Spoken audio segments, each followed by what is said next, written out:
Et à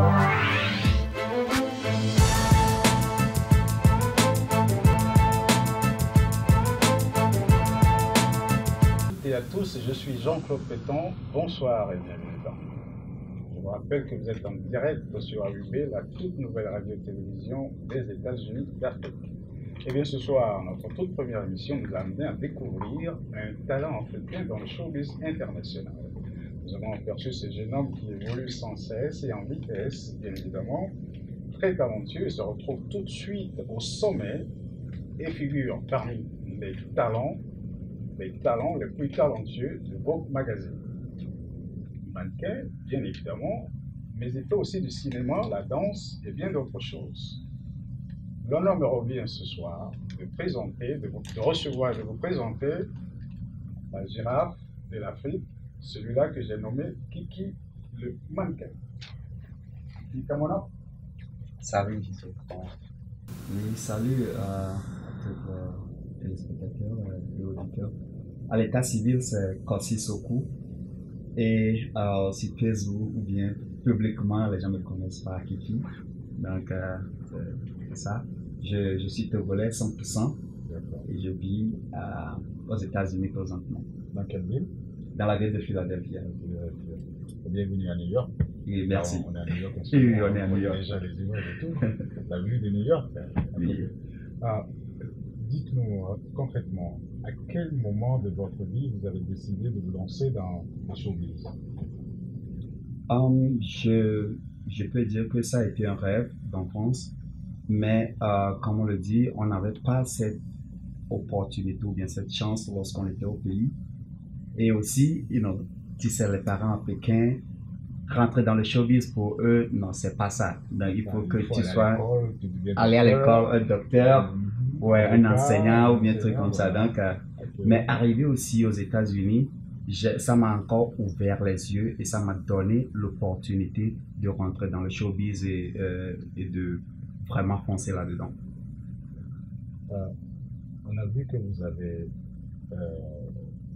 fait le mannequinat, vous êtes dans le cinéma, vous êtes dans la danse.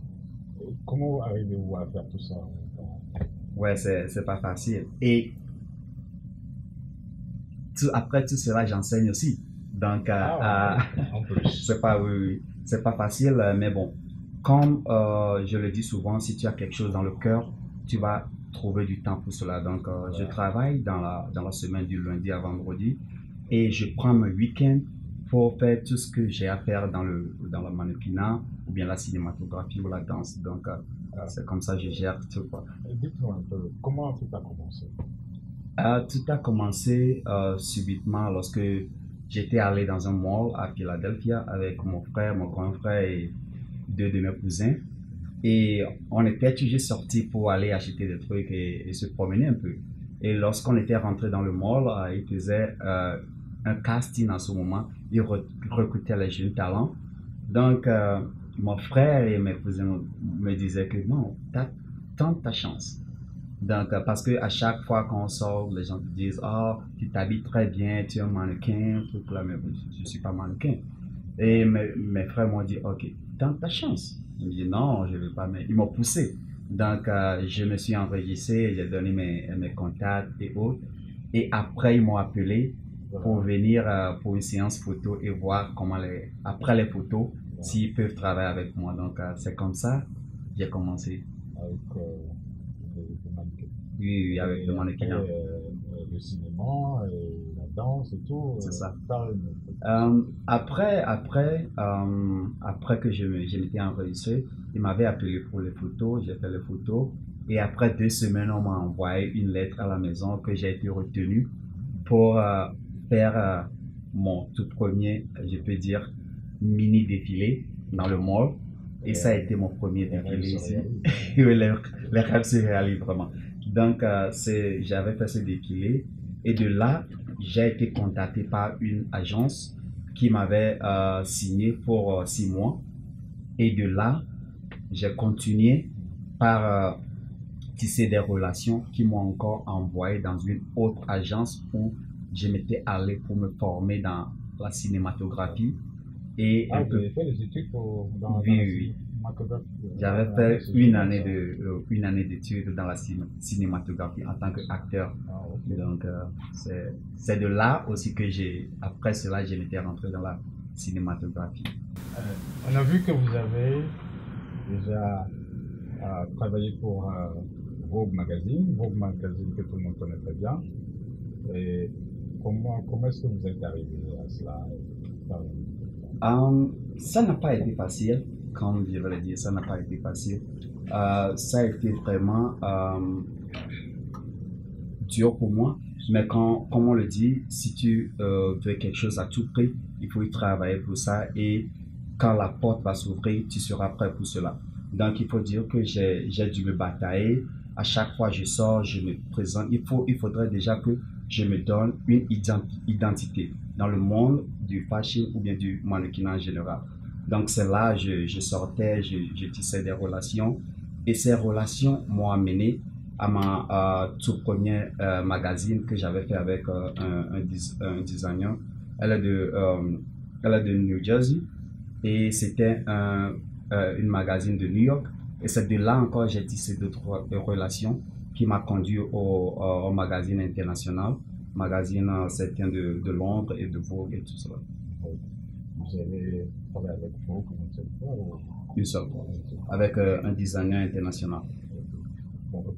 De là, comment est-ce que vous êtes arrivé au cinéma? Vous avez déjà tourné un film? Vous êtes déjà figurant ou bien acteur principal? Qu'est-ce que vous avez déjà fait dans Oui, il faudra dire que après mes études dans la cinématographie, j'ai dû aller au casting, aux auditions pour les films et les documentations et autres là. Donc, mon tout premier audition n'était pas facile. Donc, ils m'ont donné le script à lire et je l'ai fait. Mais bon, j'ai pas été retenu. J'étais rentré à la maison en pleurant. Mais bon, je me suis dit, à toute chose que je vais faire, je me suis dit, comme on le dit, je sais pas comment on le dit en français, mais on le dit en anglais, que many no is going to take you to your yeses. So, je peux dire de là que ce beaucoup de noms peuvent terminer à oui. Ah oui, c'est ça. Ouais.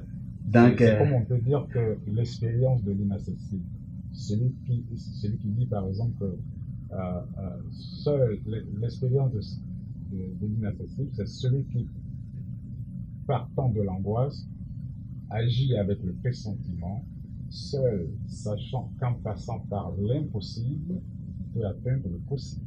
C'est ça. C'est ça. C'est ça. Voilà. C'est l'impossible qui m'a permis de me former, de plus me former voilà. Et d'ouvrir mes yeux dans le monde de la cinématographie. Donc c'est de là que j'ai dû me batailler et j'ai dû aller à plusieurs castings pour décrocher mon oui. Et mon tout premier oui était un film documentaire sur la vie de la ville de Philadelphia. C'était un documentaire vraiment qui parlait de l'esclavage. Ça a été mon tout premier rôle en tant qu'extra que j'ai décroché dans le monde de la cinématographie. Et après cela... Quel était ton sentiment? Permettez-moi de tutoyer, ça passe plus facilement. Quel était ton sentiment quand tu as donné le rôle à l'autre?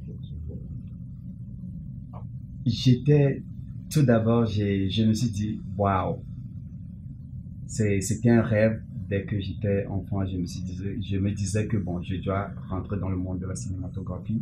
Voilà. Et me voilà dans ce monde et travaillant avec une grande production américaine. Voilà. Donc, mon call time, qu'on le dit en anglais, le temps où je devais être au point de tournage, c'était très tôt le matin. Donc, j'ai pas dormi toute la nuit. Voilà. J'étais vraiment en joie et en plus, je me demandais comment est-ce que cette expérience sera pour moi. Donc, j'étais arrivé au point et on m'a donné les costumes. On était vraiment dans des costumes dans les années 60 avec des chapeaux, les chapeaux longs. Donc, après que je m'étais changé, je me voyais dire, ah waouh, le petit Togolais qui est ici présentement. Donc, Et je me suis dit, ça va pas s'arrêter là. Voilà. Donc, il faut que je me donne à fond, il faut que je présente une image togolaise et africaine ici. Donc, j'étais monté sur scène, on a tourné quelques séances et ça a été vraiment formidable de travailler avec une très grande production américaine. Voyant tes œuvres, on a remarqué que tu as gagné des awards et tout. Est-ce que ça vient d'où? Est-ce que tu peux nous parler un peu de ça? Oui, tout d'abord, je vais commencer par celle-ci.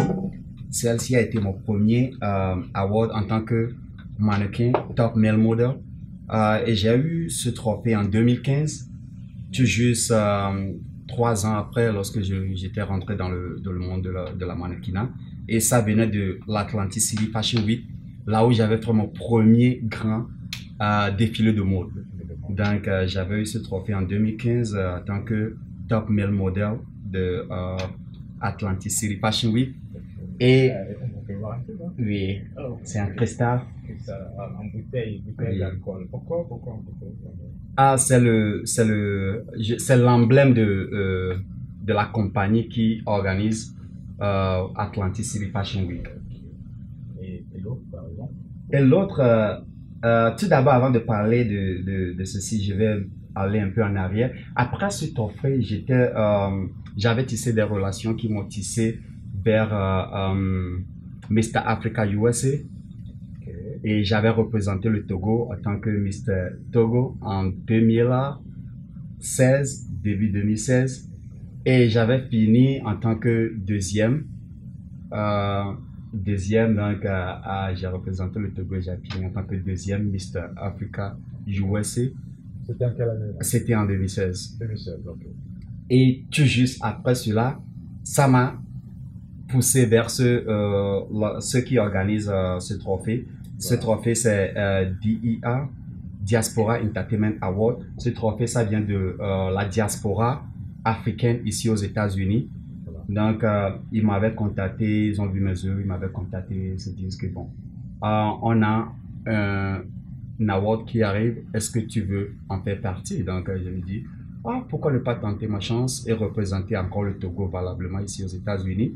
Donc, c'est de là que j'ai décroché ce trophée en tant que Top Model 2016 du Togo, représentant la diaspora africaine ici aux États-Unis.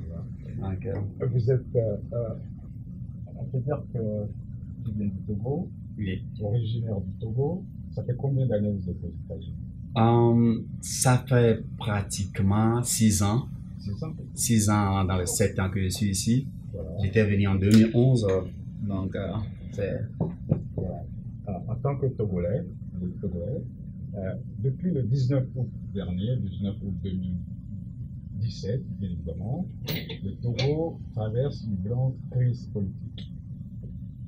En tant que citoyen de ce pays,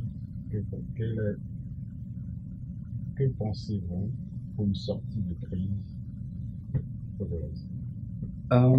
Tout d'abord, je me mêle pas de la politique, mais en tant que jeune Togolais et en tant que quelqu'un aussi qui ait confiance à la jeunesse, donc à chaque fois je me dis, pour sortir de cette crise, il faut que nous, en tant que jeunes, on essaie de travailler la main dans la main, on essaie de se soutenir dans tout ce qu'on fait.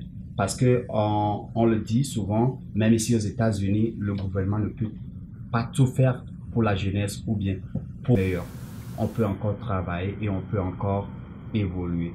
Et j'ai d'autres projets aussi à aider les enfants dans leur scolarité. J'ai déjà commencé et je travaille beaucoup là-dessus. Donc, dès que tout sera prêt, on va voir comment on peut aider les enfants. Surtout les enfants, l'éducation des enfants me tient beaucoup à cœur parce que ici, comme tu l'avais dit dès le début, je suis dans le monde de la mannequinat et dans la cinématographie aussi, de danse, mais j'enseigne aussi.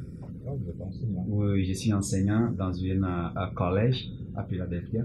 Donc, j'aimerais rassembler toutes ces connaissances et voir comment je peux aussi aider les enfants à aller à l'école ou bien à avoir les moyens d'aller à l'école. Donc, c'est ça aussi mes idées, mes projets qui viendront, grâce à Dieu, dans le futur. C'est génial. Kiki, merci d'être avec nous. Merci à toi aussi. Très heureux de vous avoir dans notre émission. Merci et à très bientôt. Merci.